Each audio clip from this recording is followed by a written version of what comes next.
Hi, we're back. Today we're going to work on creative cropping for different photographs. I pulled up our cyclist photograph here, and as you can see, this photograph basically was taken with whatever your point and shoot camera type of camera is. And so basically what I usually do when I start with photo processing is I go up and I take a look. I open my image and I take a look at it, and I go just take a look at the basics of what the image is as Photoshop sees it. And I determine what I'm going to use the image for. If this is an image that I'm going to put in a magazine or I'm going to put in a newsletter, whether it's in e-newsletter or wherever it potentially could be printed, I probably want to make it, I probably want to make sure it's a little higher resolution. So I'm going to take off my resample. I take that check off just a second. I come up to resolution and I can raise the resolution. When I click back on resample now, that allows me to now manipulate a little further. But I see that at 300 pixels per inch, the maximum size this picture should really be used at is basically an 8 by 6, a 6 by 8, you know, whatever. Or I'm sorry, 6 by 10, 8 by 10. Excuse me. 8 by 10 as I see it up there. That's an approximate size. And so so I know that it's a pretty high resolution picture, so it probably was taken with a point and shoot camera that had a pretty high pixel rate, so it might have been a 10 to 12 megapixel rate. So even at the 96, which is what it was shooting at, it gave me a pretty large format picture so that I could retool it into a smaller size. So I'm going to say okay there. We'll just keep that.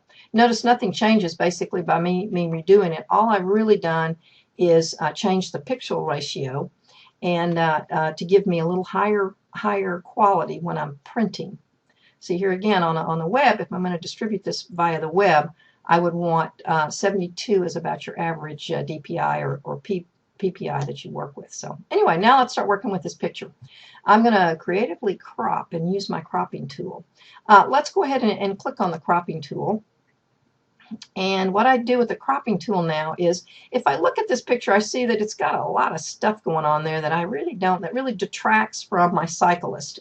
And my cyclist is the subject matter that I really want to focus on. So what I'm going to do is I'm going to start about right here, and I'm going to crop across. This to me, here again, when you're cropping, it's a good idea to use, have an idea of what you're going to use it for and decide whether or not you want this to be a horizontal or a vertical, depending on if you're going to put it in a newsletter. Do you have space for verticals or do you want a horizontal?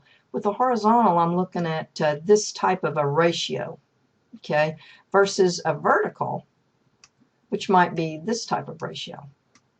Okay, so you can kind of move it around to see. And here again, it's all dependent on what you want to do with this particular picture.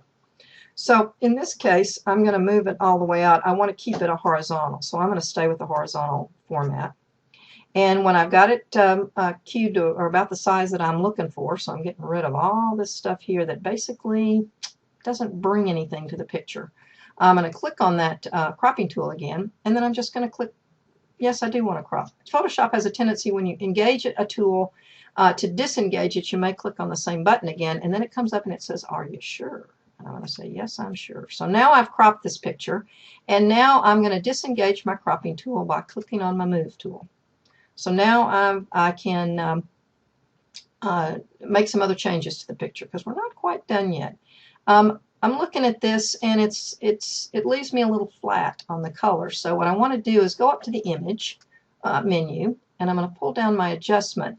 I'm going to use the hue and saturation to actually bump up the color just a little bit. And I want the greens to jump out a little bit more, and maybe the yellows to jump. And so if I drop down, I'm moving the master, this little lever, back and forth, and you can kind of see what it does to the color as you change it. I don't really want to drop that bark on the tree too out of whack there, but it does give me a chance to change it just a hair to make the yellow on his shirt jump out, a little bit of the yellow in the trees, and the bark on the tree kind of jump a little bit. I'm also going to increase the saturation of those different colors, and you'll see that the little shades of green start to jump out when I increase that saturation, and it just gives me a little more sharper look to the picture. So I'm going to say okay.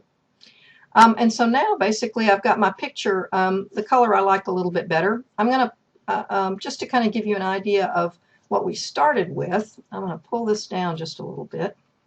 make this a little smaller. And then I've got the original picture.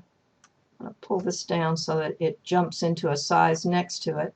So you can kind of see this is what we started with and this is what we ended with. So by a little bit of tweaking of the color through hue and saturation and then my creating cropping, I basically brought the focus of the picture back on the cyclist. So it's not thinking so much about these dead branches here. It just gives you a little bit more control. But creative cropping is a great way to go when you're concentrating on pictures. You don't have to be as sharp a photographer. You can get away with, I guess, your composition can be more on the Photoshop end versus the composition on you actually taking the picture. Gives you a little bit more tools to work with. So anyway, thanks.